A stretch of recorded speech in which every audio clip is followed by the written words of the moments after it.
pessoal, beleza? A partir desse momento, nós vamos entrar no tópico principal da disciplina. Então, até o momento, nós fizemos um nivelamento, falamos de propriedades de segurança da informação, falamos de tudo que vocês precisavam saber para entender o porquê que um IDS, né, um sistema de detecção de intrusões, ele é necessário. Agora, nós vamos seguir, então, entendendo como funciona o IDS. O que que é, de fato, um sistema de detecção de intrusões?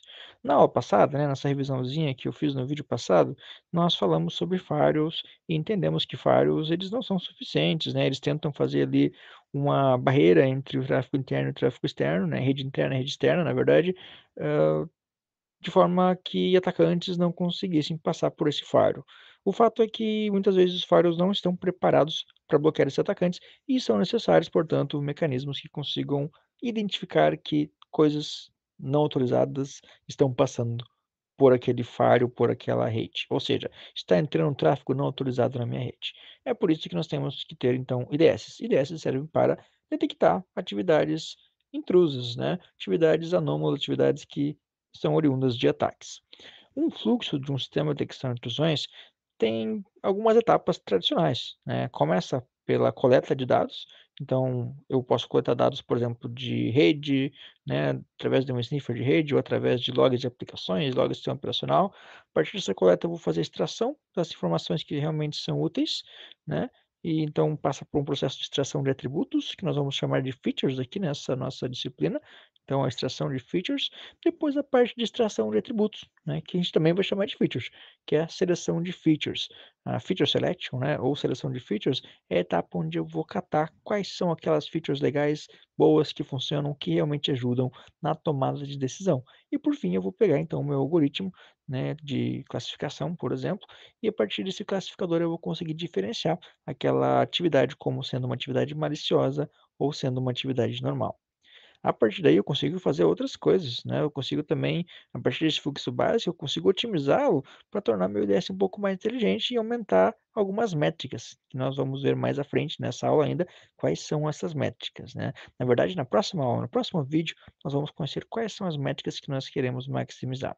O ponto é, nós conseguimos mexer nas configurações de hiperparâmetro dos classificadores, conseguimos fazer com que esse classificador aprenda de forma contínua e colaborativa, né, ou seja, sempre se atualize com novas amostras, e também conseguimos adicionar a explicabilidade, de forma a trazer um pouco de luz às decisões tomadas por um IDS, de forma a ficar mais claro o porquê que tal decisão foi tomada, porquê que tal tráfego foi classificado como ataque ou não foi classificado como ataque, por exemplo.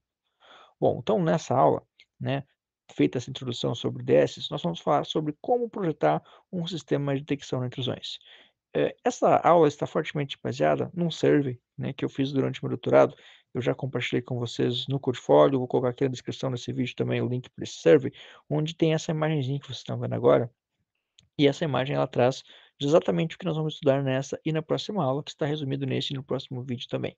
Nessa aula, então, nesse vídeo agora, nós vamos falar sobre os aspectos de projeto, ou Design Aspects, né? Onde nós vamos abordar, então, aqui as arquiteturas de IDSs, as principais delas, as principais abordagens para detecção de intrusões, né? De que forma os algoritmos podem funcionar e que tipo de análise que nós vamos poder realizar, incluindo análise online e offline, né? E, por fim, a detecção, né? Que pode ir para além da detecção e também ter uma ação preventiva para bloquear de fato um ataque. Em termos de arquitetura, nós temos então aí algumas arquiteturas que merecem ser destacadas, que são opções interessantes para IDS. A primeira dela é a arquitetura centralizada. A arquitetura centralizada ela é ótima para análise de rede, para aqueles IDS chamados de NIDs. N, né, de Network, de rede, né, em inglês, e IDS, né, NIDS, Network Intrusion Detection Systems. Esses tipos de IDS são aqueles IDS que processam dados da rede, como tráfego, por exemplo, pacotes, etc., e tem então uma visão centralizada. É por isso que essa arquitetura ela faz sentido para análise de rede. Ela está, por exemplo, num ponto onde passa todo o tráfego de diferentes máquinas e essa visão centralizada ela proporciona então esse tráfego mais, esse acesso ao tráfego mais global, tá? Essa visão mais global, uma visibilidade um pouco mais abrangente. Porém, ele não tem acesso a informações a nível de host. Por exemplo, esse IDS que está centralizado, se ele não tiver outras integrações com outras arquiteturas, ele não vai ter por si só acesso às informações sobre as aplicações, potencialmente malwares, que estão rodando nos dispositivos finais. Além disso, ela tem uma vulnerabilidade, que é o ponto único de falhas. Se algo acontecer naquele ponto, né, o IDS vai ficar inoperante e nada mais vai conseguir ser detectado. Já a arquitetura distribuída, que é, digamos assim, a arquitetura oposta dessa, ela é ótima para análise de hosts. Então, ela casa mais com a ideia de HIDS, ou HIDS, né? Que é Host Based Intrusion Detection Systems. Os IDS baseados em host, eles têm visibilidade a nível de processo. Eles conseguem visualizar o que está rodando em cada máquina.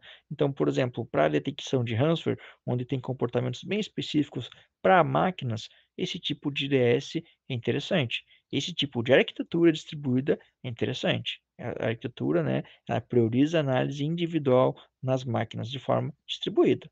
Qualquer vulnerabilidade aqui, uma vez que ela roda no próprio nó, ela pode acabar sobrecarregando esse host. Então, isso pode vir a ser um problema se o host não tiver recurso suficiente para rodar esse DS, né, para suportar essa arquitetura.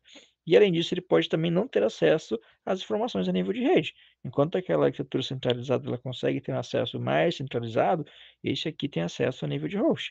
Ou seja, cada um tem uma visibilidade limitada ao seu escopo. Uma visualiza pacotes de toda a rede, tudo que está passando naquele ponto da rede, e a outra, né, que é a distribuída, visualiza apenas os processos que estão executando na máquina e o que está acontecendo ali dentro. Bom, tem um terceiro tipo de arquitetura que nós chamamos de embedded, ou embarcada, ou integrada, né? Essa arquitetura, ela é ótima para análise em tempo real. Ela muitas vezes ela assume que o IDS está rodando em hardware, né? Nós temos, por exemplo, switches programáveis, onde nós conseguimos instalar alguns modelos mais lightweight, ou seja, mais leves, que conseguem rodar nesses dispositivos embarcados, e ali dentro acontece a detecção de intrusões, que faz análise de tráfego. Dentro de um switch programável, posso ter uma lógica adicional, que é uma espécie de software, né? Mas que está dentro, né? Está embarcado na arquitetura daquele hardware. Então, não seria uma coisa separada, né? Ele seria de fato integrado, embarcado. Isso é interessante para eu conseguir classificar e já descartar, por exemplo, se está num switch, né? Esse IDS embarcado, ele consegue descartar o tráfego que está passando. Ele não precisa mandar para um servidor para análise. Ele consegue fazer descarte, né, em linha, enquanto ele está passando. Isso é bastante interessante. E também, no caso, quando está em algum dispositivo, por exemplo, né, IoT ou um dispositivo computador industrial que já faz essa análise dentro, né, de forma embarcada, pode ser que eu consiga também descartar o pacote na placa de rede antes dele chegar de fato a ser processado pela máquina, e com isso também eu consigo ter medidas preventivas em tempo real. Bom, qual que é a principal vulnerabilidade? Que ela pode acabar comprometendo o dispositivo, já que ele está embarcado, uma vez que o IDS é comprometido, o dispositivo todo também é comprometido. Porém, a grande vantagem é que ele permite executar ações, né, antes do ataque ser efetivado. Então, ela pode bloquear o ataque antes dele acontecer. Isso é uma principal vantagem. Bom, o principal aqui, pessoal, é que vocês entendam que a escolha arquitetural de um IDS vai depender das necessidades específicas de segurança, do ambiente operacional e também da capacidade de gerenciar e atualizar esse sistema.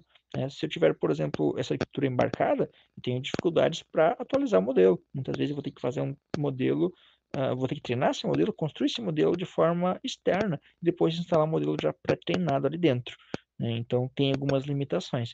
É diferente, por exemplo, de eu ter uma arquitetura centralizada, onde eu consigo facilmente atualizar meu modelo. Agora, o IDS, ele pode também ser classificado em termos da sua abordagem, né, utilizada para detecção de intrusões. Ele pode ter uma abordagem baseada em assinaturas, onde ele usa uma base de padrões conhecidos de atividades maliciosas, e isso fornece ele uma alta precisão na detecção de ataques conhecidos, mas ele é ineficaz para ameaças desconhecidas, né? Então, ataques que não foram catalogados não vão ser detectados. Então, quando o ataque é conhecido, ele tem poucos falsos positivos, né? Para todas as correspondências de ataque. Quando tem ataque acontecendo, ele tende a identificar aquele ataque, dado que ele já conhece aquele ataque, quando isso é verdade. Se ele não conhece aquele ataque, ele vai ser ineficaz. Então, ele depende da atualização constante da sua base de assinaturas para que as coisas funcionem como deveriam funcionar. O contraste é a abordagem de detecção baseada em anomalias. Na detecção baseada em anomalias, o IDS ele não tem acesso aos tipos de ataques específicos, mas sim ao comportamento chamado normal, comportamento cotidiano, comportamento não malicioso da rede ou do sistema.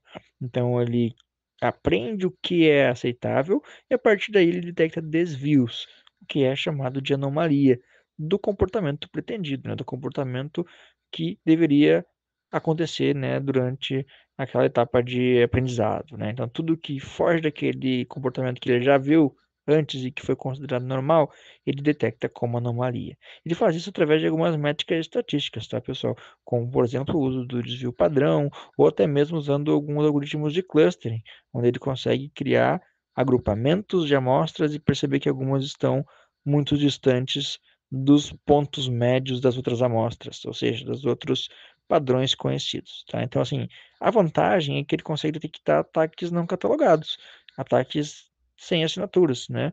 Por exemplo, ataques do tipo Zero Day. Quando alguém recém descobre uma vulnerabilidade, o IDS baseado em assinatura vai falhar, porque ele não tem aquela assinatura. Já o IDS baseado em anomalia, ele consegue detectar, né? Ele tem o potencial, não é que ele vai 100% das vezes detectar. A gente vai ver mais para frente, no próximo vídeo, que nós conseguimos medir a eficiência dos IDS, né? Eles não são perfeitos, mas aí, o ponto é, se ele é baseado em anomalia, ele tem chances de detectar uma anomalia mesmo quando ele não conhece o tipo do ataque, tá? Já a capacidade de reagir a ameaças emergentes, então, ela é conquistada através do IDS baseado em anomalia, o que uma ameaça emergente não pode ser detectada por IDS baseados em assinaturas que não contêm assinaturas daquela ameaça emergente, né? Isso é um pouco, assim, lógico, certo? Então, tem também uma desvantagem, tá? A desvantagem dos IDS baseados em anomalia é que eles tendem a gerar uma mais alta taxa de falso positivo. Por quê? Porque qualquer tipo de comportamento incomum, ele tende a emitir um alerta, né? Ele tende a detectar como anômalo. E às vezes isso não é um ataque, é só um comportamento fora da curva, mas que não é de atacante, tá? Uma terceira categoria, uma terceira abordagem de detecção são as regras de especificação, né? São IDS baseadas em especificações. Esses IDS eles são principalmente usados em ambientes industriais ou outros ambientes onde o tráfego ele segue um padrão muito conhecido, né? Tem limiares claramente definidos.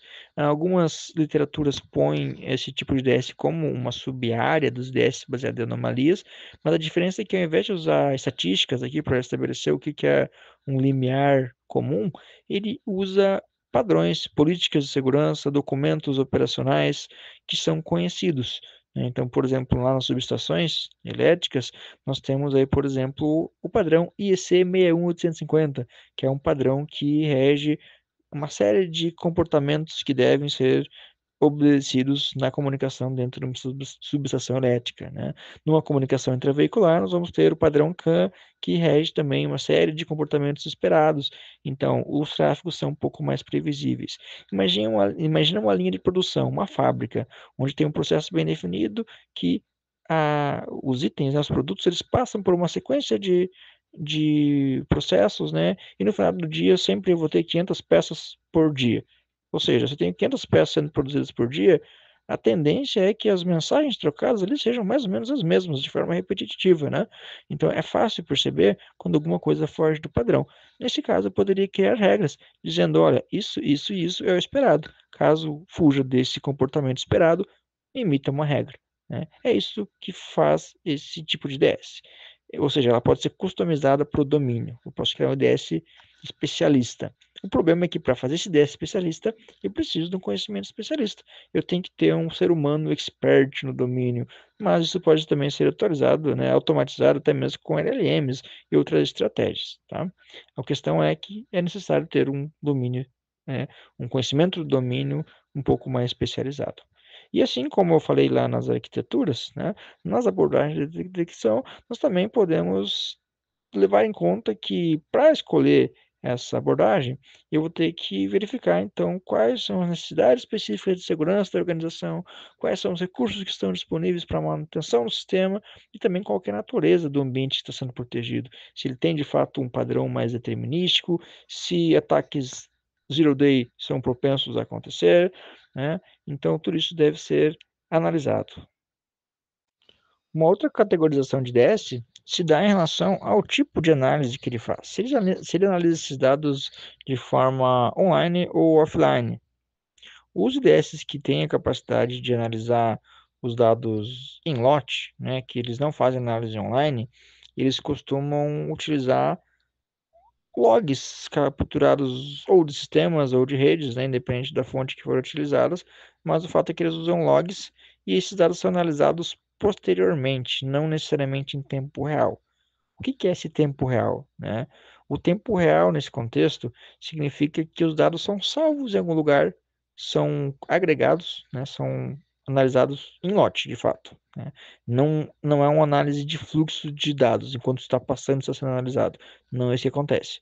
Os dados são armazenados e de tempos em tempos eles são analisados. Esse tempos em tempos pode ser segundos, pode ser minutos, depende muito de como o IDS foi projetado, tá?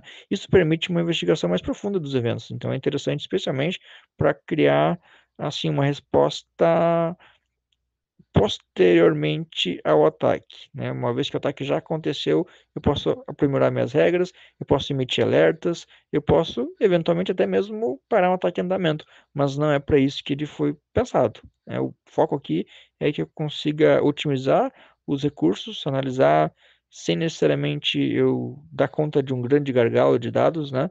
Mas conseguir analisar de uma maneira mais tranquila, né? Sem eu precisar ter um alto poder computacional para analisar um alto volume de dados num tempo muito curto, tá? Então, assim, a resposta tende a ser atrasada, ele é um pouco ineficaz para detectar e parar, né, um ataque em andamento, quando eu faço processamento em lotes. Geralmente isso se faz mais na pesquisa, quando eu quero validar métodos novos, etc, né?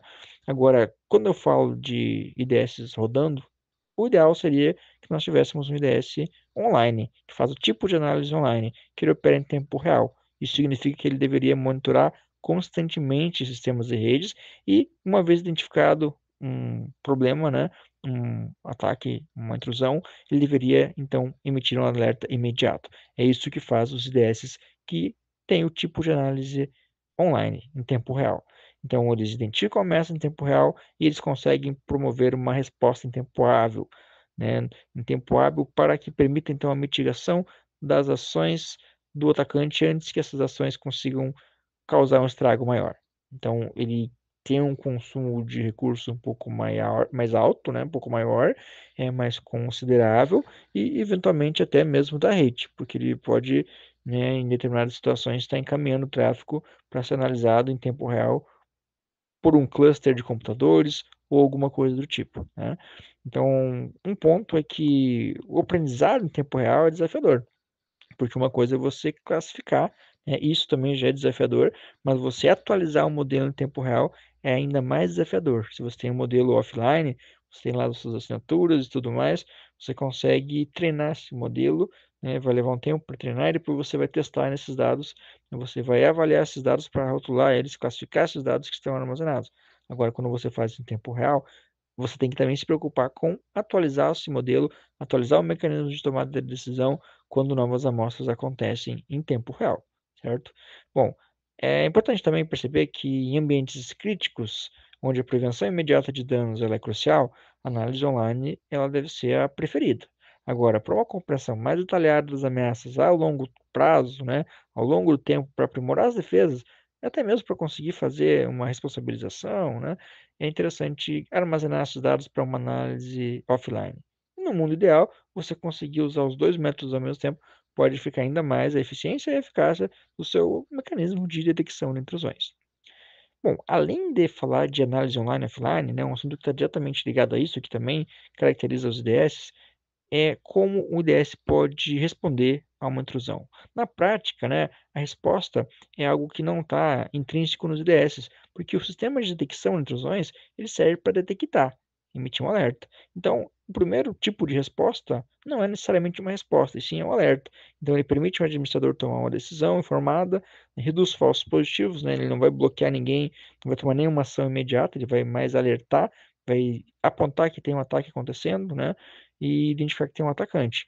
Então, a eficácia, né, assim, vai depender especialmente da rapidez, né, e eficiência humana, né, da resposta humana que está intervindo para bloquear aquele ataque, uma vez que o objetivo aqui é detectar apenas.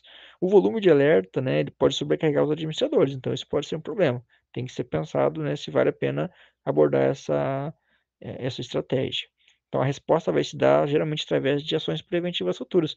Uma vez que você faz aquela análise, especialmente falando, né, do tipo de análise offline, você vai ter, a partir dessa análise offline, um mecanismo de detecção que vai identificar bloqueios, né, e ações preventivas futuras. Agora, quando você fala de prevenção, que é o IDPS, né, ou o IPS, IPS é Intrusion Prevention Systems, mas o IPS ele depende de detectar também, ou seja, detectar não é ruim, tá? O ponto é que detectar, às vezes, não é tudo. Às vezes, depois de detectar, você também tem que prevenir. Quando a gente fala do IPS, ele é o cara, né, aquele sistema, né, de prevenção de intrusões, que ele já consegue tomar medidas automáticas para impedir que o tráfego malicioso consiga cumprir ali o seu papel malicioso. Ou seja, está diretamente ligado também com a ideia de IDS em tempo reais. IDS em tempo real tende, né, a ser mais compatível com o IPS, assim como o IDS que processa dados em lotes tende a ser mais compatível, né, com o processamento offline, com o IDS que não faz a prevenção e apenas detecta. O IPS, né, quando ele faz a prevenção, né, quando tem essa ação de resposta chamada de prevenção, ele consegue descartar pacotes, fazer reconfiguração de regra de firewall, né, em tempo real. Então ele faz bloqueio automático e bloqueio e proporciona, né, então uma resposta imediata a essas ameaças. Ele é eficiente a ataques que geram alto volume de tráfego, né? Porque antes de sobrecarregar o sistema, ele consegue bloquear o tráfego, diferente dos outros, né? Do processamento offline, que daqui a pouco você vai ter um ataque muito volumétrico, né? Você vai ter uma quantidade muito grande de dados, isso vai atrapalhar depois sua análise. No caso do IPS, se você bloquear no início do ataque, você consegue mitigar isso. Porém, há um risco aqui, né? Quando você automatiza o bloqueio, você tem um risco de bloqueio indevido. Você pode gerar falsos positivos, né? Uma vez que o seu IDS ele erra, ele identifica erroneamente alguma coisa como ataque, que não é um ataque, ele pode acabar manipulando, né? ah, Pode acabar tendo um efeito indesejado e bloqueando, manipulando de maneira indevida aquele acesso. E o atacante pode usar, então, esse artefato especialmente para maximizar um ataque de negação de serviço. O atacante ele pode, por exemplo, né, suponha que ele está numa rede de uma universidade, onde todos os alunos têm o mesmo IP público, todos os professores têm aquele mesmo IP público, né? E o atacante ele faz alguma coisa, né, alguma tentativa de ataque para uma rede, por exemplo, e aí a ação preventiva ali é de bloquear imediatamente aquele IP da universidade. A universidade, todas as pessoas da universidade vão ficar impedidas de acessar um site, por exemplo, porque aquele site foi bloqueado, né? Então é perigoso às vezes tomar essa prevenção imediata sem pensar um pouquinho como fazer isso. Vamos ver alguns estudos de caso agora? Bom, através desses estudos de caso que nós vamos ver agora, vocês vão conseguir ter uma noção um pouquinho melhor de como a escolha de arquitetura, do método de detecção e abordagem, né, e além do tipo de ação, eles vão influenciar, né, e como isso também depende do ambiente específico onde o IDS vai ser implementado. Então, por exemplo, no cenário 1, imagina uma plataforma de e-commerce, onde nós temos ali uma arquitetura centralizada, que ela faz o monitoramento de várias partes da rede. Eu uso assinaturas, porque eu tenho ataques conhecidos, como por exemplo fraudes já conhecidas, e como eu estou trabalhando ali com um alto número, né, de transações, eu quero fazer uma análise imediata, né, uma análise online, para que eu consiga responder imediatamente caso aconteça alguma tentativa de fraude e já bloquear aquilo de forma proativa. Então, a minha ação vai ser log e bloqueio. Isso seria um cenário plausível para uma plataforma de e-commerce, por exemplo. Mas num cenário 2 agora, onde nós temos aí uma rede de dispositivos IoT em um ambiente industrial, onde é esperado que os dispositivos se comuniquem de maneira um pouco mais previsível. Então, aqui eu posso pensar, por exemplo, numa arquitetura embarcada, onde eu tenho vários dispositivos espalhados, né? Então, não é trivial eu ter uma análise mais centralizada, né? Porque existem várias redes e sub-redes. A IoT não é só a rede tradicional, envolve rede Zigbee, redes Bluetooth e N outros tipos de rede, então talvez uma análise embarcada faça mais sentido, né? E aí o comportamento pode ser, por exemplo, baseado em anomalias, né? Especificamente, eu posso usar aí um recorte temporal de tráfego normal para que eu crie minha baseline, né? Minha referência de quando situações que não têm ataques estão em andamento. Futuramente, se acontecer algum tipo de ataque, né, eu vou detectar alguma anomalia. Essa análise ela pode ser offline, num cenário onde eu estou assumindo que não está conectado à internet, por exemplo, e se um atacante estiver nessa rede, eu não tenho pressa por detectar ele, porque o risco não é tão iminente assim, né? Então percebam que é uma premissa, né? Não estou dizendo que todo cenário IoT vai ser assim, eu estou assumindo essa premissa, e com base nisso, e também por conta das limitações computacionais que tem nesses dispositivos, eu vou logar, né? Eu vou fazer logs, registros desses tráfegos, né? Do dispositivo IoT, para que eu consiga analisar numa máquina separada, eventualmente. Então, o objetivo aqui é fazer um log, né? É fazer o registro para uma análise posterior, a fim de gerar alertas. Então, não estou pensando em ações preventivas nesse cenário 2. No cenário 3, imagina que nós agora estamos falando de uma infraestrutura crítica, como tem, por exemplo, sistemas de controle aéreo, ou seja, sistemas de controle de tráfego, né, de aviões, por exemplo, ou mesmo de redes elétricas inteligentes, né, lá em subestações, por exemplo.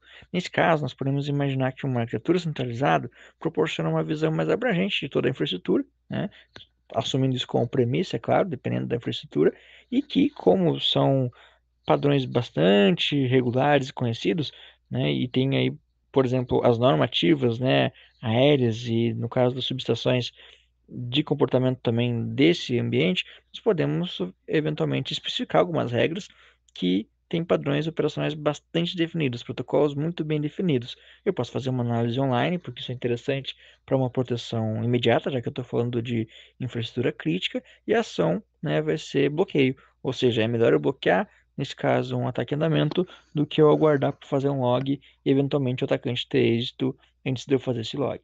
Imagina agora um quarto cenário. Vamos imaginar uma grande organização com funcionários que acessa uma rede corporativa de forma remota.